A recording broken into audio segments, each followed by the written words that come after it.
तो चलिए फ्रेंड्स, आज हम लोग स्टार्ट कर रहे हैं बातचीत पाठ। चलिए बिना किसी देरी के हम लोग स्टार्ट कर देते हैं। आप लोग नए हैं तो राइटिंग प्लेटफॉर्म को सब्सक्राइब कीजिए और वीडियो को लाइक ज़रूर कर दीजिए, ठीक है। आप लोग शेयर भी कर दिया कीजिए ताकि मेरा हौसला बना रहे, ठीक है। चलिए बिना किसी देरी के सबसे पहले क्वेश्चन पर आते हैं। मैं फिर से आप लोग को बता दूं, ये जो है ये हमारे चैनल का नाम है, तो इस पर आप लोग को कोई इशू नहीं होना चाहिए, ठीक है। कि ये भाई सब ये क्या है, तो ये चैनल का नाम है, राइटिंग प्लेटफॉर्म हमारे चैनल का नाम है। यहाँ यूट्यूब का सिंबल भी दिया हुआ है, मतलब वीडियो का है, यूट्यूब का समझ आना आप लोग को। तो ये हमारे चैनल का नाम है, ठीक है। चलिए पहले क्वेश्चन बातें। बातचीत पाठ के लेखक कौन है? बातचीत पाठ के लेखक कौन है बताइए। बेनी प्रसाद भट्ट, सूरदास, ओम प्रकाश वाल्मीकि या बालकृष्ण भट्ट, कौन है?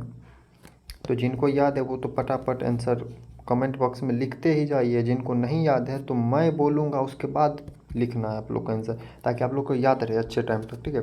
कमेंट बॉक्स में भर दें। अब ये नहीं कि मैं लाइव नहीं हूँ तो आप लोग को ऑफलाइन अगर आप लोग बाद में डाउनलोड करके या कैसे भी कर रहे हैं, कुछ भी कर, कमेंट बॉक्स में लिखिए। ये मैं देखूं, बाद में मैं देखता ही हूँ, मैं देखूंगा, लेकिन आप लोग का ये रहेगा कि आप लोग लिखिएगा तो याद रहेगा, इसलिए कमेंट बॉक्स में लिखिए, ठीक है। ये नहीं कि आप लोग बाद में वीडियो को देख रहे हैं तो आप लोग नहीं लिखे, नहीं, ऐसा याद नहीं रहेगा ऐसे में, ठीक है। आप लोग को इसलिए लिखना है कि सर सर भी देखेंगे, उनका भी, मेरा भी हौसला बढ़ेगा, और आप लोग इसलिए लिखेंगे, मेन कारण आप लोग का ये रहेगा कि आप लोग लिखिएगा ना तो आप लोग को याद रहेगा, ठीक है। चलिए, तो इसके लेखक, बातचीत पाठ के लेखक हैं बालकृष्ण भट्ट। कौन है? बालकृष्ण भट्ट। चलिए ऊपर चलते हैं, यहाँ आंसर दिया हुआ है, आप लोग ये भी देख लीजिए, यहाँ आंसर दिया हुआ है, ठीक है, मिस्टेक नहीं होनी चाहिए। बालकृष्ण भट्ट, थोड़ा सा ऊपर हो गया था। बालकृष्ण भट्ट के माता का क्या नाम था? बालकृष्ण भट्ट के माता का क्या नाम था बताइए। मालती देवी, भगवती देवी, पार्वती देवी, रजनी देवी, क्या नाम था? बोलिए, बालकृष्ण भट्ट के माता का क्या नाम था? जल्दी जल्दी आप लोग कमेंट बॉक्स में भर दीजिए आंसर, ठीक है। चलिए यहाँ आंसर हम लोग का दिया हुआ है पार्वती देवी। कौन? पार्वती देवी, 3 नंबर आंसर। आप लोग को इसलिए मैं पहले नहीं दिखाता हूँ ताकि आप लोग सोचो कि क्या है, और जो बच्चे जिनको आता है रिवीजन भी कर रहे हैं, या फिर जिनको नहीं आता है वो भी सोचे कि क्या होता है, तो उससे ना आप लोग का दिमाग भी थोड़ा बढ़ेगा, क्योंकि आप लोग इधर शॉर्ट्स वीडियो देखते हैं, रील्स देखते हैं, तो आप लोग का दिमाग थोड़ा बैठ गया है, ठीक है। चलिए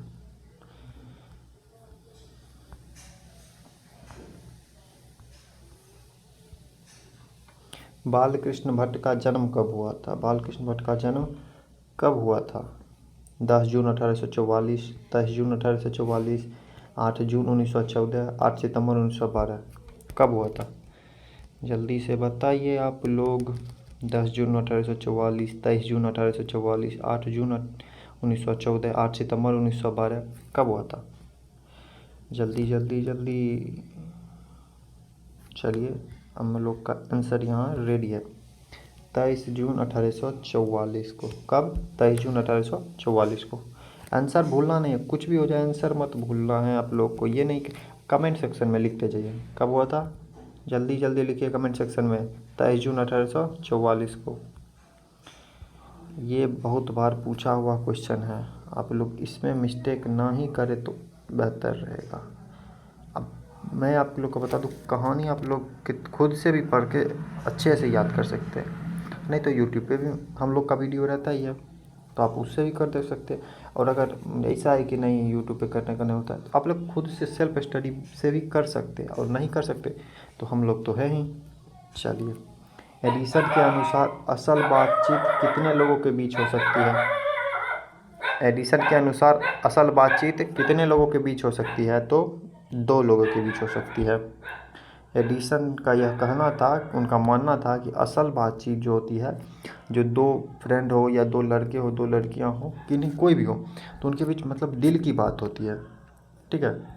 तो आप लोग को इसमें गलती नहीं करनी है, चलिए यहाँ भी आंसर दिया हुआ है, तो आप लोग आंसर को देखते जाइए और हमारे चैनल को सब्सक्राइब कीजिए, लाइक कीजिए, शेयर करना तो भूलना ही नहीं है। चलिए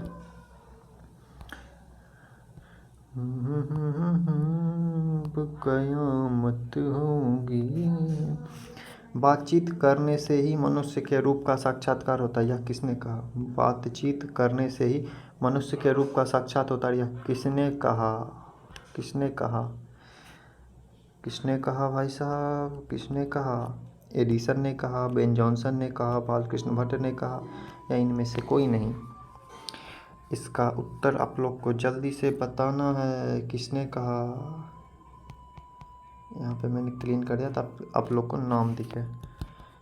चलिए मैंने क्लीन किया तो आप लोग ऐसे भी समझदार हैं, समझ गए होंगे कि बेन जॉनसन ही थे।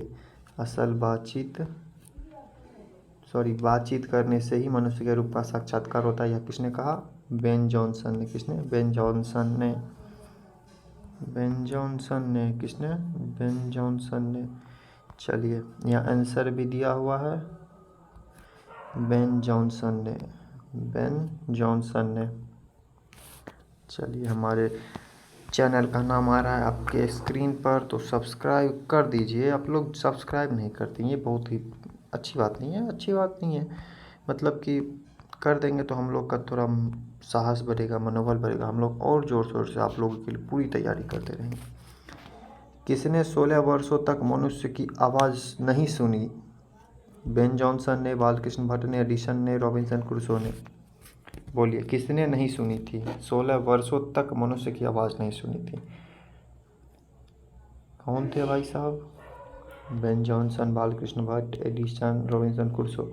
जल्दी से बताइए, ये आंसर आप लोग को याद होना चाहिए, ठीक है? जल्दी बोलिए। मेरे महबूब कयामत होगी, आज रुसवा तेरी गलियों में मोहब्बत होगी। चलिए आप लोगों को आंसर मैं बता दूं, यहाँ नीचे दिया हुआ था रॉबिन्सन क्रूसो, ठीक है? यहाँ भी दिया हुआ है रॉबिन्सन क्रूसो। 4 नंबर हम लोग का सही हो जाएगा, 4 नंबर रॉबिन्सन क्रूसो। चलिए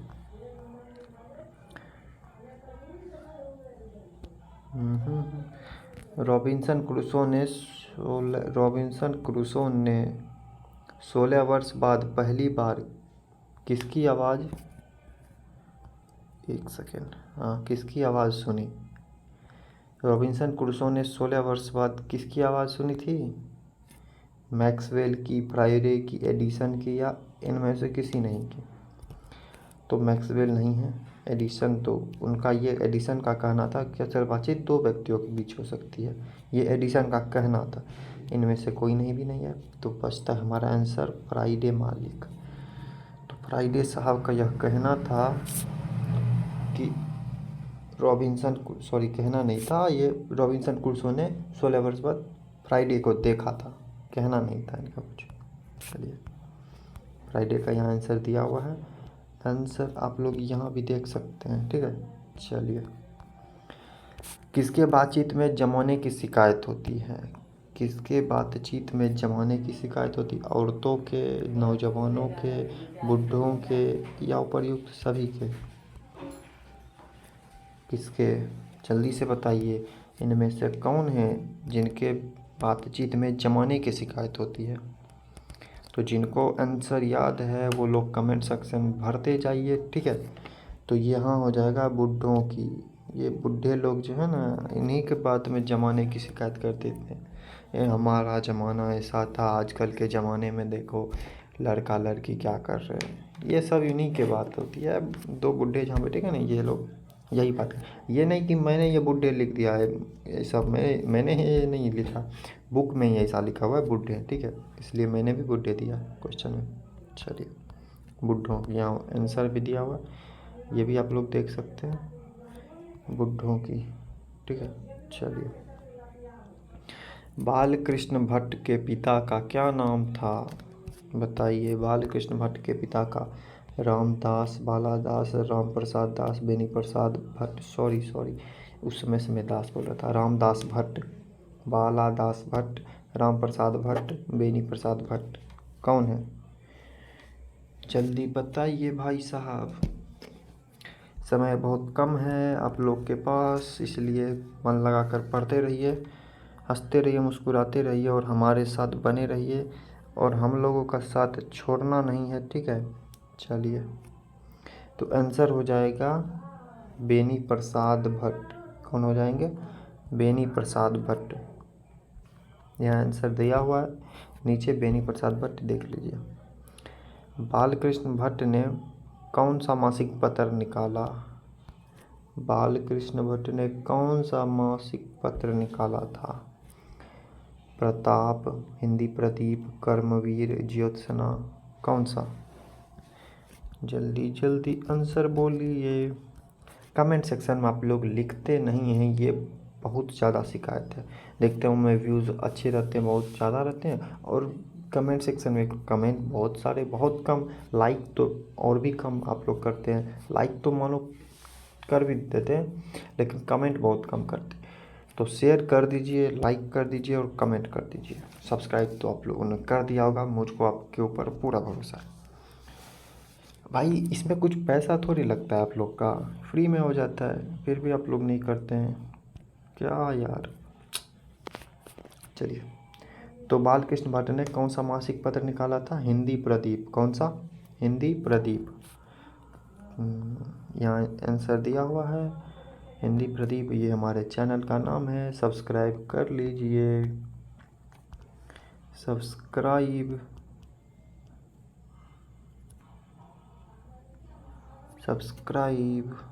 चलिए,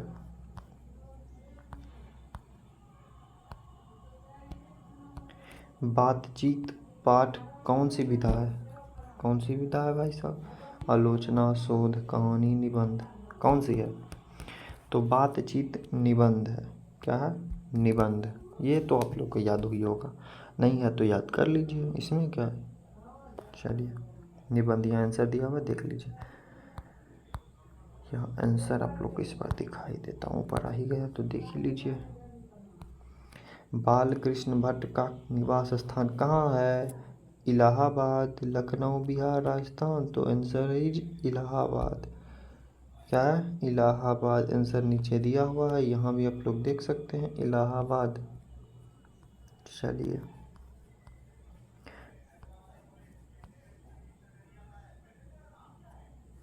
बालकृष्ण भट्ट ने हिंदी प्रदीप नामक पत्रिका निकालना कब प्रारंभ किया? बालकृष्ण भट्ट ने हिंदी प्रदीप नामक पत्रिका निकालना कब प्रारंभ किया? कब किए? 1877 में, 1888 में, 1893 में, 1869 में। कब किए थे? जल्दी बताइए। मुझे यकीन है आप लोग को ये क्वेश्चन याद नहीं होगा, ये ज़्यादा पूछता भी नहीं है, आप लोग इसके लिए टेंशन भी मत लेना ज़्यादा, लेकिन याद करना हमारा काम है, याद कर लेंगे तो सही रहेगा। कौन जानता है बिहार बोर्ड क्या दे देगा, लेकिन हम लोग बस अनुमान लगाते हैं कि इस टाइप का क्वेश्चन दे सकता है बिहार बोर्ड, तो वही क्वेश्चन हम लोग आपके पास देते हैं।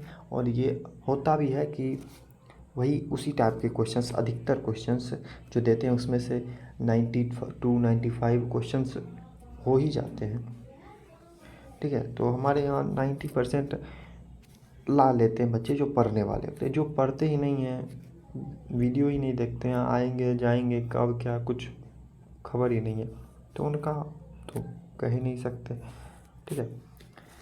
चलिए, आर्ट ऑफ कन्वर्सेशन कहाँ के लोगों में प्रसिद्ध है? आर्ट ऑफ कन्वर्सेशन कहाँ के लोगों में प्रसिद्ध है? Asia, Europe, Africa, Bharat. कहाँ के लोगों में प्रसिद्ध है आर्ट ऑफ कन्वर्सेशन? यूरोप के लोगों में प्रसिद्ध है ज़्यादा। कहाँ? यूरोप। Number 2 Europe. चलिए, आंसर दिया हुआ है देख लीजिए। बातचीत करने से मन कैसा हो जाता है? बातचीत करने से मन कैसा हो जाता है? हल्का और स्वच्छ, भारी, क्रोधपूर्ण, इनमें से कोई नहीं। जल्दी बोलिए। तो भाई साहब किसी से आप देखिए ना कि बात कीजिएगा तो आपको ना अच्छा फील होगा कि आपने अगर किसी ने कोई बात बताई आपको कि किसी को मत बताना, और अगर आपने वो किसी को बता दी, आपको लगेगा कि हाँ भाई मेरे पेट में जो बात थी वो निकल गई, ठीक है, तो आपका मन हल्का हो जाएगा और स्वच्छ लगेगा। तो मन हल्का और स्वच्छ हो जाता है। ये क्वेश्चन तो नहीं भूलेंगे आप लोग, मुझे यकीन है। चलिए, हल्का और स्वच्छ आंसर दिया हुआ है, याद कर लीजिए। बालकृष्ण भट्ट किस काल के लेखक हैं? बालकृष्ण भट्ट किस काल के? रीति काल के, भक्ति काल के, मध्यकाल के, आधुनिक काल के? किस काल के लेखक हैं? बालकृष्ण भट्ट आधुनिक काल के लेखक हैं। Number 4 is the correct answer, आधुनिक काल के। ठीक है। किसके न होने से सृष्टि घूमी प्रतीत नहीं, सॉरी गूंगी, यहाँ होगा गूंगी। ठीक है, यहाँ गूंगी होगा, घूमी नहीं, गूंगी, गूंगी प्रतीत होती है। किसके ना होने से सृष्टि गूंगी प्रतीत होती है? श्रवण शक्ति, वाक शक्ति, भी शक्ति, स्मरण शक्ति। तो यहाँ हम लोग बातचीत की बात कर रहे हैं, ठीक है, तो यहाँ पर वाक शक्ति होगा। वाक शक्ति मतलब कि जो हम बोलते हैं, वाक मतलब बोलना होता है, वाक शक्ति मतलब बोलने की शक्ति। ठीक है, यहाँ आंसर भी दिया हुआ है, वाक शक लिखा गया, वाक शक्ति। ठीक है, चलिए, तो हमारा क्लास अब यहाँ पर समाप्त हो चुका है। आप लोग 1 मिनट पहले रुक जाइए। आप लोग, ऐसा हुआ नहीं कि आप लोग चले जाते। आप लोगों ने लाइक नहीं किया होगा तो लाइक कर दीजिए, कमेंट कर ही दीजिए, ठीक है, और सब्सक्राइब कर दीजिए अच्छे से। आप लोग गुड स्टूडेंट हैं। और अगर कोई बैक वेंचर साहब आए हैं तो वो, मुझे यकीन है कि बैक वेंचर साहब तो कर ही देंगे सब्सक्राइब। ठीक है, चलिए, आप लोग का यहीं, हम लोग का इस वीडियो में यहीं तक सफ़र था। मिलते हैं नेक्स्ट वीडियो में नए टॉपिक के साथ, मज़ेदार कहानियों के साथ। तो आप लोग सब्सक्राइब कर दीजिए भाई साहब, लाइक और शेयर भी कर दीजिए। एक बात, शेयर कर दीजिए, ठीक है। धन्यवाद हमारी वीडियो को देखने के लिए, हमारे तक, हम लोगों के साथ यहाँ तक जुड़ने के लिए। हम आप लोगों के लिए लगे हुए हैं पूरी मेहनत के साथ, ठीक है। चलिए, मिलते हैं नेक्स्ट वीडियो में, तब तक के लिए जय हिंद, जय भारत।